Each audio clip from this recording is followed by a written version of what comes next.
Hay vidas que avanzan entre la lucidez y el dolor. En una de ellas está Fyodor Dostoyevsky, un hombre que escribió desde el límite. Su historia se comprende a través de lo que vivió, las pérdidas, los encierros y la enfermedad que marcaron cada etapa y se transformaron en pensamiento. ¿Qué convierte tanto sufrimiento en una mirada tan profunda sobre el ser humano? Mientras muchos intentaban explicar el mundo desde las ideas, él lo observó en la experiencia directa del ser humano. Vio cómo el miedo se arraiga, cómo la conciencia permanece despierta y cómo el alma enfrenta sus propias sombras. Aquí comienza la historia de un hombre que convirtió el dolor en visión. Pasillos pobres y círculos prohibidos, del hogar vigilado a Siberia. Fyodor Mikhailovich Dostoyevsky nació en Moscú en 1821. Su padre, Mikhail Andreyevich, trabajaba como médico en el Hospital Mariinsky para pobres, y por su cargo la familia vivía dentro del complejo. Desde niño, Fyodor creció entre pasillos donde la enfermedad y la miseria formaban parte del paisaje cotidiano. El mundo exterior estaba marcado por el dolor ajeno, el hogar por la disciplina. Aquella mezcla de compasión y autoridad definió su primer entorno.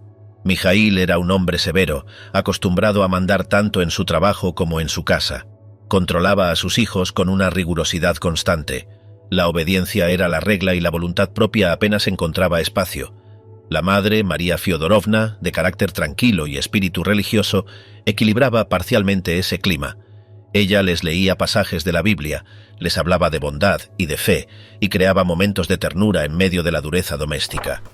El niño se formó entre esas dos fuerzas, la autoridad del padre y la suavidad de la madre. En 1837, la madre murió de tuberculosis. La pérdida deshizo el equilibrio familiar. El padre, afectado por la soledad y el alcohol, se volvió más irritable. Fyodor y su hermano Mikhail fueron enviados a la Escuela de Ingenieros Militares en San Petersburgo. La capital los recibió con su frialdad característica, reglamentos estrictos, rutinas militares y una distancia emocional que acentuó el aislamiento. Sin embargo, la ciudad ofrecía algo nuevo: bibliotecas, tertulias y un mundo intelectual desconocido para él. Durante aquellos años de formación, Dostoyevsky descubrió la lectura de Shakespeare, Schiller, Goethe, Pascal y Balzac. La traducción de Eugenia Grandet de Balzac fue su primer trabajo literario remunerado. El contacto con esa novela lo llevó a pedir una licencia del ejército para dedicarse a escribir. En 1846 publicó Pobres Gentes, la historia epistolar de dos almas humildes que luchan contra la adversidad urbana. El libro conmovió a la crítica y su nombre circuló entre los jóvenes autores que buscaban renovar la literatura rusa. Por primera vez, Fyodor sintió que su voz podía tener peso en la vida pública. El éxito coincidió con un momento convulso. El imperio ruso seguía gobernado por una autocracia que reprimía cualquier intento de debate político. Los intelectuales miraban hacia Europa, donde las revoluciones de 1848 sacudían las monarquías y soñaban con una Rusia capaz de reformarse sin derramar sangre. En San Petersburgo, algunos jóvenes se reunían en círculos clandestinos para leer y comentar textos prohibidos. Uno de ellos era el círculo de Mikhail Petrashevsky, un funcionario progresista que abría su casa los viernes para discutir ideas socialistas y humanitarias inspiradas en Charles Fourier y otros autores franceses. Dostoyevsky comenzó a frecuentar ese grupo. No era un revolucionario práctico, pero se sentía atraído por el debate moral que planteaban. Allí se hablaba de educar al pueblo, abolir la servidumbre y superar la indiferencia social. Las reuniones eran más intelectuales que conspirativas, aunque el régimen zarista no distinguiría matices. La policía tenía orden de vigilar a todos los que mostraran simpatía por ideas occidentales. Mientras tanto, Fyodor vivía con pocos recursos. Su vida oscilaba entre momentos de entusiasmo literario y periodos de angustia económica. Traducciones, artículos y pequeños encargos le permitían sobrevivir. A pesar de la inestabilidad, seguía creyendo que la literatura podía modificar la realidad moral del hombre. La injusticia que había presenciado de niño y el autoritarismo de su padre le habían dejado una obsesión duradera por la dignidad humana.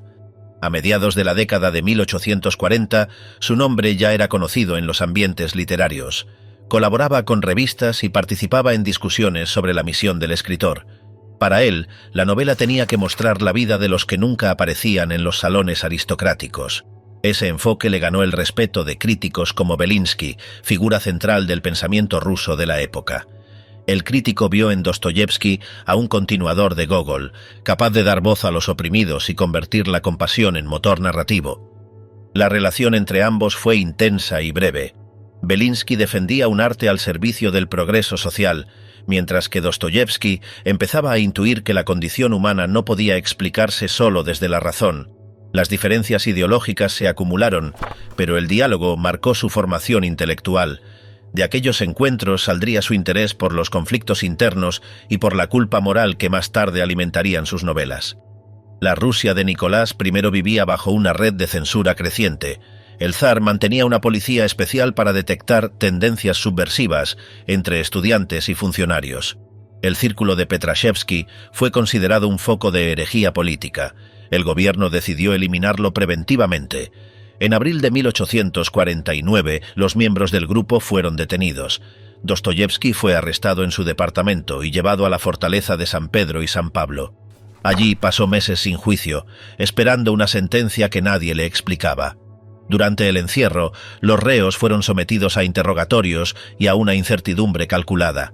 La autoridad imperial quería dar una lección pública.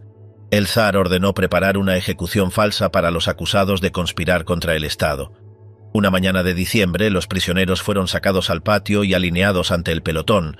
El oficial leyó las sentencias. El frío era intenso.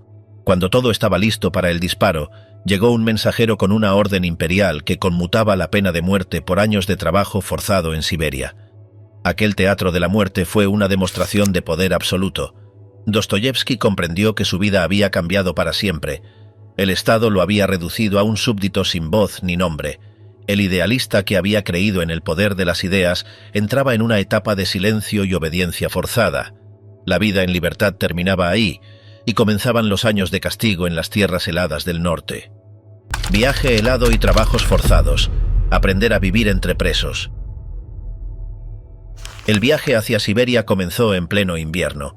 La nieve cubría los caminos y los trineos avanzaban con dificultad entre ventiscas. Cuando el grupo cruzó los montes Urales, Dostoyevsky comprendió que dejaba atrás Europa. Del otro lado lo esperaba un mundo desconocido, una tierra inmensa donde el frío y la distancia serían parte del castigo. Al llegar a Tobolsk, los prisioneros fueron alojados en una fortaleza.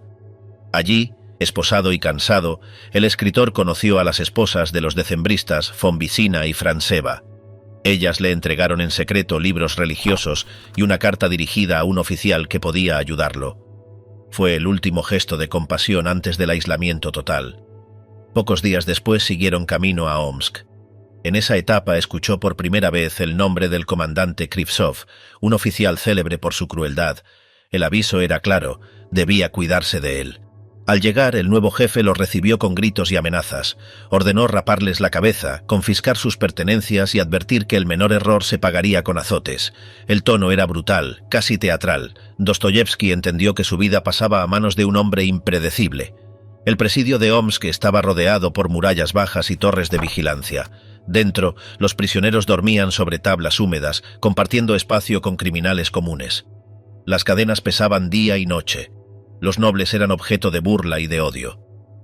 Antes nos castigaban ustedes, ahora los castigamos nosotros, repetían los convictos. No había privacidad ni respiro. Las comidas se repartían en cubos, el aire era espeso, cargado de humo y sudor.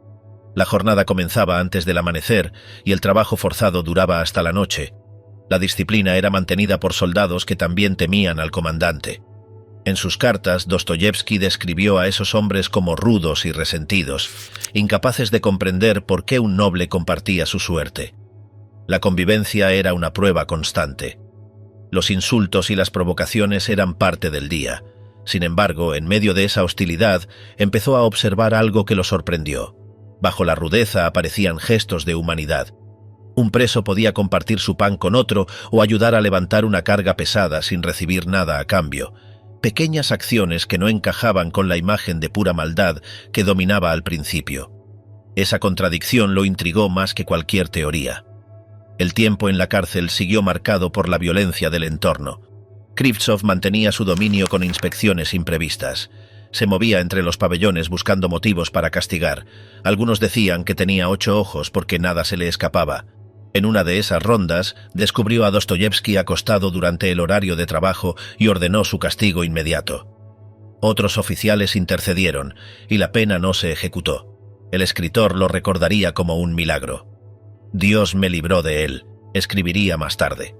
Cuando el comandante fue destituido por corrupción, el presidio respiró. La vida seguía siendo dura, pero la tensión diaria disminuyó. Con el paso de los años, Dostoyevski logró comunicarse por primera vez con su hermano. En una carta escrita poco después de recuperar la libertad parcial, contó que había pasado 4 años sin noticias de nadie. Describió con detalle el sonido de las cadenas, las humillaciones, las enfermedades y las peleas entre prisioneros. Confesó que la soledad absoluta lo había llevado a imaginar conversaciones con personas inexistentes. Sin embargo, de ese encierro sacó un conocimiento nuevo sobre la gente del pueblo. Aún los más violentos, pensaba, conservaban una chispa de bondad. «Qué pueblo admirable», escribió. «Cuánta fuerza y cuánta compasión escondida bajo tanta miseria». Durante la reclusión, recibió algunos libros permitidos, una versión rusa de Pickwick Papers y otra de David Copperfield. Esas historias le recordaban el humor y la humanidad de Dickens y le ofrecían un respiro. Años después diría que el señor Pickwick fue un modelo lejano para su propio príncipe Mishkin. En los últimos meses de prisión empezó a tratar con algunos oficiales y antiguos compañeros de estudios que lo ayudaron a conseguir ropa y algo de dinero. Gracias a ellos pudo sobrellevar los días finales de condena. En febrero de 1854 fue liberado del presidio, pero su castigo continuaba. Se le asignó el rango más bajo del ejército ruso y fue destinado como soldado raso en un batallón de Siberia. Aún con uniforme, seguía siendo prisionero. En Omsk pasó un mes de convalecencia antes de presentarse en su nuevo destino. En cartas de ese tiempo se nota la mezcla de esperanza y cansancio. Agradecía la libertad relativa, pero no podía trabajar ni decidir su futuro. Dependía de la caridad de amigos y desconocidos. Durante esa etapa conoció al joven fiscal Alexander Wrangel, un funcionario de familia noble que había leído Pobres Gentes y quería conocer al autor. El encuentro fue emotivo. Wrangel llevó cartas y dinero de la familia Dostoyevski. Al leerlas, Fiodor rompió a llorar. Ambos, conmovidos, terminaron abrazados sin decir palabra. Desde entonces se visitaban con frecuencia. Wrangel se convirtió en su principal apoyo y lo ayudó a mejorar sus condiciones de vida. A través de esa amistad, Dostoyevski volvió a sentirse parte del mundo exterior. También entabló relación con Evgeny Yakushkin, hijo de un decembrista exiliado, que lo conoció cuando aún llevaba grilletes. Hablaron de literatura y de la situación de Rusia. Yakushkin le dejó dinero y prometió entregar una carta a Mijaíl. El gesto devolvió al prisionero una sensación olvidada, la de no haber sido borrado del todo. Saber que alguien lo recordaba lo sostuvo durante los años siguientes. La rutina del batallón era menos brutal que la de la cárcel, pero no menos controlada. Marchas, ejercicios y vigilancia continua llenaban los días. El escritor sobrevivía gracias a la ayuda de civiles que le daban alojamiento temporal y a su capacidad para adaptarse a las normas militares. En medio de esa precariedad, soñaba con volver a escribir. Pedía libros a su hermano y pensaba en proyectos literarios. Sentía que la experiencia del presidio le había revelado algo esencial sobre el alma humana y que debía contarlo. Cuando el gobernador general Gorchakov fue reemplazado, las restricciones disminuyeron. Dostoyevski consiguió permiso para recibir correspondencia y lecturas. Algunos compañeros lo consideraban un hombre reservado, de mirada intensa, propenso a hablar solo. Otros lo veían como un sobreviviente que había aprendido a escuchar más que a hablar. Entre los soldados lo respetaban por su educación y su calma. Los años pasaron lentamente. En 1859, el castigo terminó oficialmente. Con ayuda de préstamos y contactos, pudo iniciar el viaje de regreso a la parte europea del imperio. Al atravesar nuevamente los Urales, esta vez sin cadenas, hizo una pausa. Frente a una columna que marcaba el límite entre Asia y Europa, se persignó y agradeció haber sobrevivido. Compartió una botella de licor con su guía y brindó por el fin del destierro. Aquella escena cerraba una década de penurias. Al llegar a Tver, tuvo que esperar varios meses antes de obtener permiso para instalarse en San Petersburgo. El Ministerio de Guerra le negaba el derecho a vivir en la capital y cada solicitud requería intervención directa del zar. En ese tiempo vivió modestamente, planificando su regreso literario. Dependía del apoyo económico de su hermano, pero también de su propia voluntad de rehacerse. Las cartas de ese año lo muestran inquieto, lleno de ideas y proyectos. Su meta era simple: recuperar su nombre y demostrar que no estaba acabado. Regreso tras Siberia y escritura nocturna. Nace el observador interior. Cuando terminó su destierro, Dostoyevski regresó a la capital de un país distinto al que había dejado. Rusia intentaba modernizarse bajo el mandato del zar Alejandro II, y las reformas se presentaban como el inicio de una nueva época. La servidumbre estaba siendo abolida, los periódicos hablaban de progreso y los salones discutían sobre la ciencia europea. En medio de ese entusiasmo, él volvía después de 10 años de silencio y observación forzada. En Tver, donde debió permanecer algunos meses antes de recibir permiso para instalarse en San Petersburgo, retomó la escritura con lentitud. Había perdido contactos y vivía con recursos limitados, pero su deseo de trabajar superaba las dificultades. Escribía de madrugada, en una habitación austera, rodeado de libros viejos y cartas de su hermano. Aquellos días marcaron su reencuentro con la literatura. A fines de 1859 se estableció de nuevo en la capital. Encontró una ciudad más grande, más ruidosa y más desigual. Los intelectuales discutían en cafés, las revistas publicaban manifiestos y el debate político se había vuelto parte de la vida pública. Junto a su hermano Mijaíl, fundó una revista llamada Vremia, Tiempo, con el propósito de unir reflexión moral y actualidad social. La publicación buscaba un equilibrio entre el liberalismo europeo y la tradición rusa. El trabajo periodístico lo obligaba a mantenerse informado y a convivir con los nuevos críticos. Entre ellos estaban los seguidores del pensamiento occidental, defensores del racionalismo y la ciencia como motor de progreso. En el extremo opuesto se encontraban los eslavófilos, convencidos de que el alma rusa era incompatible con las ideas de Occidente. Dostoyevski trataba de escuchar a ambos bandos. No se declaraba perteneciente a ninguno. Su experiencia en Siberia lo había hecho desconfiar tanto de las teorías abstractas como de los dogmas morales. En las páginas de Vremia publicó crónicas de actualidad y ensayos breves donde analizaba la situación de Europa. En 1862 realizó su primer viaje al extranjero. Visitó Alemania, Francia, Inglaterra y Suiza. Quería ver de cerca la vida que tantas veces había imaginado en los libros. Caminó por las calles de París, asistió a misas en catedrales góticas y observó el bullicio industrial de Londres. Lo impresionó la mezcla de abundancia y desamparo. En la capital inglesa vio niños que dormían bajo los puentes y obreros exhaustos que entraban a las fábricas antes del amanecer. Ese contraste entre riqueza y miseria lo acompañó durante todo el viaje. A su regreso escribió apuntes de invierno sobre impresiones de verano. El texto reunió sus observaciones sobre Europa y su desencanto ante la fe ciega en el progreso. Admiraba la energía técnica de Occidente, pero sentía que el espíritu humano se perdía en la búsqueda de beneficio material. En las páginas de ese libro aparecen los primeros indicios de una nueva forma de pensamiento. Detrás del viajero que mira el mundo moderno se perfila el analista que pronto explorará la conciencia humana desde dentro.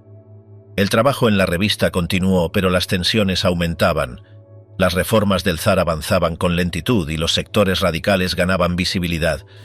Las discusiones entre intelectuales se volvían agresivas. En ese ambiente, Dostoyevski se concentró en la escritura literaria. Publicó Humillados y ofendidos, una historia sobre la fragilidad de los lazos familiares en una sociedad que cambia demasiado rápido. Aunque el público recibió bien la novela, el autor sentía que había quedado atrapado en formas antiguas. Necesitaba ir más allá del melodrama social y entrar en la mente del individuo. La muerte de su hermano Mijaíl en 1864 agravó su situación. Perdió el socio, el amigo y el apoyo económico. Las deudas lo acosaban, la revista fue clausurada y su salud se debilitó. En medio de esa precariedad, escribió su obra más breve y más intensa hasta entonces, Memorias del subsuelo. El protagonista de ese libro no es un héroe ni un rebelde. Es un hombre solo, enfermo, encerrado en su pensamiento. Vive en un sótano y habla directamente al lector, intentando explicar su conducta. La narración avanza como un monólogo que alterna ironía, enojo y desesperación. A través de esa voz, Dostoyevski muestra el nacimiento de una nueva figura. El individuo moderno, consciente de sí mismo hasta el agotamiento, incapaz de actuar sin dudar. El subsuelo no es un lugar físico, representa un estado mental, el encierro voluntario de quien comprende demasiado y ya no confía en nada. El personaje analiza sus propios gestos, se contradice, se burla de sí mismo. En esas páginas se concentra la tensión que el autor había sentido desde su regreso. Después de haber visto el poder del Estado en Siberia y la fe en la ciencia en Europa, se encontraba atrapado entre dos mundos que le resultaban incompletos. Durante la redacción de Memorias del subsuelo, la epilepsia volvió con fuerza. Las crisis lo dejaban exhausto, pero seguía escribiendo. Dictaba fragmentos a amigos o a ayudantes y corregía a mano con letra temblorosa. En una carta de 1864 mencionó que aquella novela era su intento de decir la verdad sobre el hombre. No explicaba más. La verdad a la que se refería no era una doctrina, era la mezcla de egoísmo, compasión y contradicción que había observado en los presos y en la gente común. Los críticos se dividieron. Algunos consideraron el texto una confesión personal, otros lo vieron como una sátira del racionalismo dominante. Dostoyevski permaneció ajeno a esas discusiones. Se concentró en sobrevivir y pagar las deudas de su hermano. Por esos meses se mudaba de pensión en pensión, vendía libros para comer y dormía mal. Sin embargo, sentía que algo había cambiado en su manera de escribir. Ya no buscaba enseñar ni moralizar. Solo quería mostrar cómo piensa el hombre cuando nadie lo observa. El periodo entre 1860 y 1865 fue un laboratorio de ideas. En Vremya y en Epoca, la segunda revista que dirigió por poco tiempo, abordó temas de actualidad con tono cada vez más personal. Analizó los movimientos revolucionarios, las nuevas teorías sobre la educación y los dilemas de la libertad. Sus textos eran leídos por jóvenes estudiantes y por viejos funcionarios que intentaban comprender el rumbo del país. La Rusia que lo rodeaba seguía dividida entre quienes deseaban copiar a Europa y quienes querían conservar la esencia nacional. Dostoyevski veía el conflicto como una disputa sin solución inmediata. Mientras tanto, él se refugiaba en la escritura. En las cartas de esos años se percibe un hombre cansado, que trabaja sin descanso y que apenas encuentra alegría en el recuerdo de su infancia o en la lectura del Evangelio que siempre llevaba consigo. Noches sin dormir y contratos imposibles. Escribir bajo amenaza económica. Durante 1865, Dostoyevski vivía en un estado de agotamiento y ansiedad. Las deudas lo acorralaban y la falta de encargos amenazaba su sustento. En medio de ese clima comenzó a escribir de nuevo, buscando una idea capaz de sostener una gran novela. Pasaba las noches despierto, con los papeles amontonados junto a una lámpara débil, revisando y desechando borradores. En sus cartas de ese año hablaba de fiebre, de insomnio y de una sensación de carrera contra el tiempo. Había acordado con el editor Katkov enviarle una historia corta para El Mensajero ruso, pero pronto la idea inicial creció y se transformó en un proyecto más ambicioso. A finales de noviembre, confesó a su amigo Wrangel que había destruido el manuscrito y empezado desde cero. Decía que no soportaba un texto satisfactorio cuando podía intentar algo mejor. Así nació el plan de Crimen y Castigo. Mientras escribía, su vida social casi desapareció. Apenas salía de casa y recibía pocas visitas. Solo mantenía contacto con Apolinaria Suslova, cuya presencia despertaba en él una mezcla de deseo y desesperación. Discutían con frecuencia, se herían con palabras y volvían a encontrarse. Ella rechazó sus propuestas de matrimonio y esa tensión lo dejó emocionalmente exhausto. Aquella relación serviría más tarde como materia para El jugador, donde transformó la frustración en ficción. Los primeros capítulos de Crimen y Castigo se publicaron en enero y febrero de 1866. El público reaccionó con una mezcla de entusiasmo y turbación. Los lectores hablaban del libro como de una experiencia inquietante. Algunos lo leían sin poder dormir, otros decían sentirse oprimidos por su intensidad. Los críticos radicales lo acusaron de retratar a los estudiantes como posibles asesinos, pero el público general lo convirtió en tema de conversación constante. Ese mismo año, un estudiante ruso, Alexander Danilov, asesinó a una usurera y a su criado para robarles. El hecho pareció una réplica exacta del crimen de Raskolnikov. Las coincidencias reforzaron el impacto de la novela y su fama se multiplicó. Las suscripciones del mensajero ruso aumentaron en cientos de ejemplares. Dostoyevski, sin embargo, seguía sin estabilidad económica. A pesar del éxito, debía dinero a todos. Temía ser encarcelado por sus acreedores y perder la obra en curso. La presión lo llevó a firmar un contrato arriesgado con el editor Stelovsky. Se comprometía a entregar una nueva novela antes de un año, o perder los derechos sobre todas sus obras futuras. Para cumplirlo, contrató a una joven taquígrafa, Anna Grigorievna Snitkina, a quien dictó El jugador en apenas 26 días. Trabajaban día y noche, con pausas breves para comer o descansar los ojos. De ese ritmo agotador nació una relación afectiva que pronto se convirtió en matrimonio. Ana lo acompañaría hasta el final de su vida. Tras esa entrega comenzaron los años más fértiles de su carrera. Entre 1866 y 1869 escribió casi sin interrupción. La experiencia de la culpa, el castigo y la búsqueda de redención se convirtió en el núcleo de su obra. En Crimen y Castigo, cada detalle refleja la tensión entre la razón que calcula y la conciencia que castiga. El crimen de Raskolnikov, planeado con lógica fría, se transforma en un acto que lo persigue desde dentro. Dostoyevski organizó la narración para que todo gire alrededor de esa lucha interior y logró una estructura tan precisa que cada palabra parece tener eco muchas páginas después. Durante 1867 viajó con Ana por Europa para aliviar su salud y escapar de los acreedores. Pasaron temporadas en Alemania, Suiza e Italia, siempre con dificultades económicas. En Wiesbaden, el escritor volvió a caer en el juego. Entraba a los casinos con la esperanza de ganar lo suficiente para cancelar deudas y salía derrotado. Sus pérdidas se sumaban a los ataques epilépticos que aumentaban con el estrés. Aún así, en medio de esa inestabilidad, comenzó a concebir su siguiente gran proyecto, El idiota. Quería crear a un personaje completamente bondadoso, alguien verdaderamente hermoso, capaz de mostrar el ideal cristiano de amor en un mundo que lo desprecia. Esa idea lo obsesionó. Trabajó en hoteles, casas alquiladas y vagones de tren, dictando párrafos mientras cambiaban de ciudad.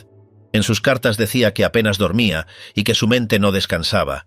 Las mudanzas eran constantes: Ginebra, Vevey, Milán, Florencia. Entre viajes nació su primera hija, que murió a los pocos meses, un golpe del que ambos tardaron en recuperarse. El idiota apareció por entregas en El Mensajero ruso en 1868. La historia del príncipe Mishkin, inocente y compasivo, confrontaba a una sociedad que confunde la bondad con la debilidad. El público no entendió del todo la propuesta, pero algunos lectores percibieron la profundidad del experimento. Dostoyevski incorporó en el personaje su propia experiencia frente al pelotón de fusilamiento, esa conciencia de la vida al borde de la muerte. Mishkin encarna el intento de vivir según el amor absoluto, aun cuando ese ideal choque con la realidad. El proceso de publicación fue difícil. Las crisis epilépticas lo atrasaban y obligaban a enviar los capítulos incompletos. Parte del texto final llegó a la imprenta en medio de errores de composición y plazos incumplidos. Aún así, el escritor consideraba El idiota su obra más íntima. Decía que quienes la apreciaban compartían algo esencial con él. La novela terminaba en tragedia, pero no como derrota. Para el autor, el fracaso de Mishkin no anulaba el valor de su fe, sino que la mostraba en su límite humano. Después de terminar El idiota, su situación económica volvió a complicarse. Las ayudas de los editores eran irregulares y los ingresos llegaban tarde. Mientras se recuperaba de un nuevo ataque, comenzó a pensar en una obra más grande. En una carta a su amigo Maikov, escribió que preparaba un libro titulado Ateísmo. Allí aparecería un hombre que pierde la fe y se sumerge en el caos moral. Esa idea se transformaría luego en Los demonios, su gran novela política. En 1869, cuando trabajaba en los últimos capítulos de El idiota, sus ataques aumentaron. Contó a su sobrina que había tenido 2 en 10 días y que apenas podía escribir. Aún así, siguió trabajando hasta cumplir con Katkov, su editor. En una carta posterior confesó que la novela lo había dejado exhausto, pero también lo había acercado a lo que consideraba su verdad, la fe como experiencia interior, sin utilidad práctica ni recompensa visible. Esa concepción de la fe, libre de pruebas y justificaciones, definió los años siguientes. Dostoyevski veía la creencia no como un argumento, sino como un acto de existencia. La confianza en Dios, pensaba, no debía depender de resultados. En El idiota, esa convicción se expresa en cada gesto del príncipe, que mantiene su compasión incluso frente al desprecio o la violencia. Entre 1865 y 1871, Dostoyevski pasó de la desesperación material a una madurez creativa extraordinaria. Las penurias, las pérdidas y las enfermedades se mezclaron con una producción constante. En esos años surgió la imagen del hombre moderno que se observa, se juzga y se destruye a sí mismo. La conciencia, la culpa y la libertad se volvieron temas centrales. Ya no escribía sobre héroes sociales ni sobre causas políticas. Escribía sobre individuos enfrentados a su propio abismo. Al concluir El idiota, el escritor comprendía que esa tensión no podía resolverse. Lo que había empezado como búsqueda de redención terminaba como un retrato del límite humano. Desde ese punto, su obra avanzaría hacia una exploración más amplia del mal, la fe y la posibilidad de una salvación colectiva. Pero esa sería la historia del siguiente capítulo de su vida. Asesinato político y novela final, pluma consagrada ante multitudes rusas. Entre 1871 y 1881, Dostoyevski vivió una década de actividad intensa y reconocimiento creciente. Regresó del extranjero con una visión firme sobre el destino de su país.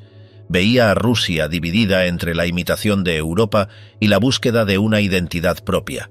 A partir de ese momento, escribió convencido de que su obra debía hablarle directamente a su pueblo. En esos años terminó Los demonios, una novela que retrata a una generación fascinada por la destrucción. Basó la historia en hechos recientes: el asesinato del estudiante Ivanov por un grupo nihilista encabezado por Sergei Nechayev. El crimen lo impresionó profundamente. En la ficción, transformó ese suceso en un relato donde un pequeño círculo de revolucionarios intenta provocar el caos para refundar la sociedad. Trabajó sin descanso entre 1870 y 1872, revisando cada entrega para El Mensajero ruso. Las presiones del editor, la censura y los ataques de la prensa lo desgastaron. Los demonios generó polémica. Algunos críticos lo acusaron de deformar la realidad política y de atacar a la juventud radical. Otros reconocieron que la novela captaba el clima moral de una época. Para él, el objetivo no era hacer propaganda, sino mostrar cómo las ideas podían volverse contra quienes las proclamaban. Los personajes surgieron de la vida real: el fanático Shatov, el cínico Stavrogin, el manipulador Vergovensky. En ellos se refleja el intento de reemplazar la fe por la ideología. Dostoyevski observó cómo el afán de redimir al mundo podía terminar en la negación de toda responsabilidad. En sus cartas explicaba que quería escribir sobre los demonios que habitan el alma rusa, refiriéndose tanto a las pasiones políticas como a los impulsos más íntimos. Cuando la novela apareció completa en 1872, el autor enfrentó críticas feroces. Los radicales lo tacharon de reaccionario y los conservadores lo miraban con recelo. Sin embargo, la obra circuló ampliamente y consolidó su reputación. Los demonios marcó el paso de la visión social a la reflexión espiritual. Allí, el mal no es solo una estructura política, sino una fuerza que puede brotar en cualquier individuo. Durante los años siguientes, continuó publicando en revistas y participando en debates públicos. En 1873 empezó a editar El diario de un escritor, un espacio personal donde comentaba la actualidad, las reformas judiciales, la situación de los campesinos y los conflictos entre Rusia y Occidente. Escribía en primera persona, alternando análisis y anécdotas, como si conversara con sus lectores. Su estilo directo y moralmente comprometido atrajo una audiencia enorme. En medio de esa actividad empezó a concebir su obra más ambiciosa. Desde hacía tiempo pensaba en una novela que reuniera todas sus preocupaciones: la libertad, la fe, la culpa y la redención. En 1878, después de la muerte de su pequeño hijo Aliocha, esa idea tomó forma definitiva. El dolor lo llevó a volver sobre el Evangelio que guardaba desde Siberia. Allí encontró el impulso para escribir Los hermanos Karamazov. El trabajo comenzó en 1879 y se prolongó 3 años. Vivía entonces en Staraya Rusa, un pueblo tranquilo donde podía concentrarse lejos de la capital. Dictaba páginas enteras a su esposa Ana y corregía cada prueba con atención obsesiva.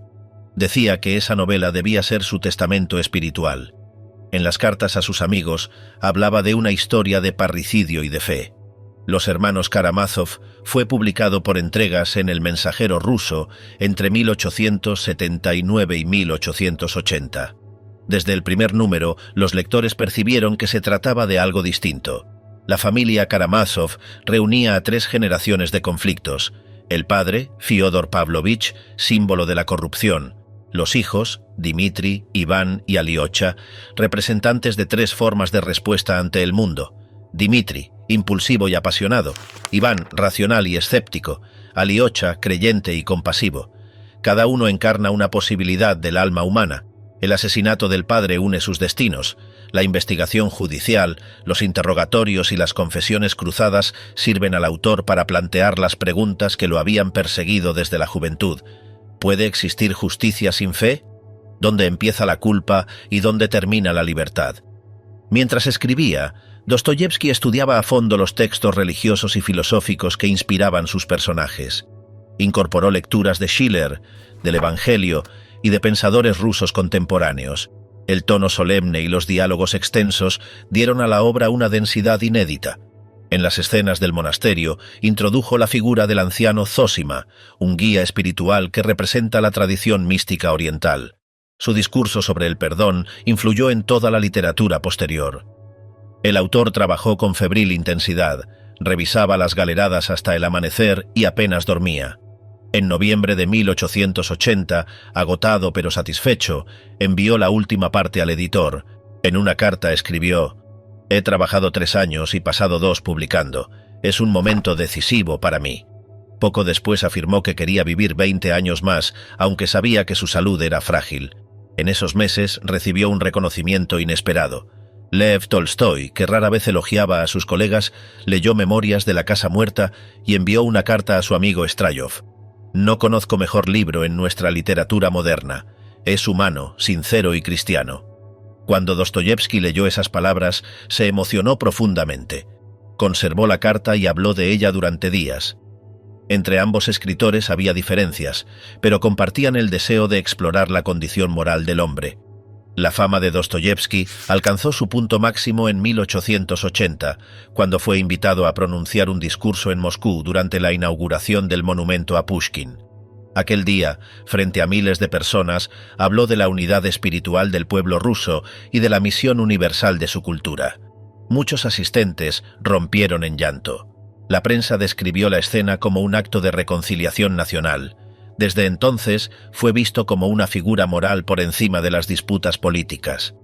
A finales de ese año terminó los últimos capítulos de Los hermanos Karamazov. La obra fue recibida como la culminación de su carrera.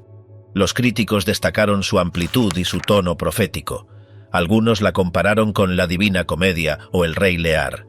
En ella, Dostoyevski logró unir el drama familiar con la reflexión religiosa y el análisis psicológico. A comienzos de 1881 su salud empeoró. Sufría hemorragias causadas por un aneurisma no tratado. El 27 de enero tuvo una recaída grave. Esa noche pidió a su esposa que encendiera una vela y le leyera un pasaje del Evangelio que había conservado desde Siberia. El texto hablaba de Jesús pidiendo el bautismo a Juan y de la respuesta: «Cumplamos así la gran verdad». Al escucharlo dijo en voz baja: «Significa que hoy moriré». Pasó las últimas horas en calma, agradeciendo a Ana por la vida compartida. Le pidió que cuidara de sus hijos y que mantuviera viva su fe. Murió poco después del mediodía, con el libro sagrado entre las manos.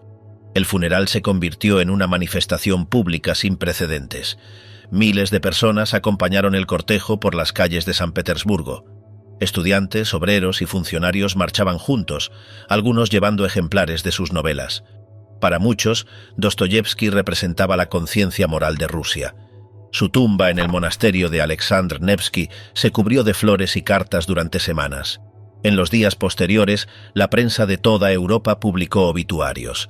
En Rusia, los periódicos hablaron de su legado como si se tratara de un profeta. Sus obras seguían vivas en la memoria de lectores de distintas ideologías. Los liberales lo admiraban por su defensa de la dignidad humana, los creyentes por su fe inquebrantable, los jóvenes por su sinceridad. A su muerte, Dostoyevski dejaba un país en crisis, pero también una literatura transformada. Había mostrado que la pregunta por el bien y el mal no pertenece solo a la religión o a la filosofía, sino a la vida diaria. Los demonios y los hermanos Karamazov cerraron un ciclo iniciado en el presidio de Omsk, el paso del dolor personal a la comprensión del destino humano. Su última década condensó la trayectoria entera de un hombre que conoció la cárcel, la pobreza y la gloria. La escritura fue su modo de resistir y su forma de creer. En cada personaje dejó una parte de sí mismo y en cada lector sembró la duda y la esperanza.